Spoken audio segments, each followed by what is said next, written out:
In this video, I'm going to show you how to create the zoom out effect in Premiere Pro. To begin, I've imported these clips onto my timeline.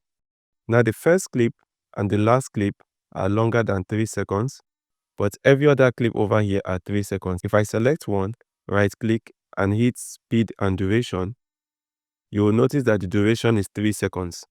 Now the next thing you need to do is to come over to the second clip over here and go over to the effects tab and search for transform and apply the transform effect to your second clip. Next, inside effects control, change the value for scale to 200 and toggle on the stopwatch next to scale and move this keyframe to the start of your clip.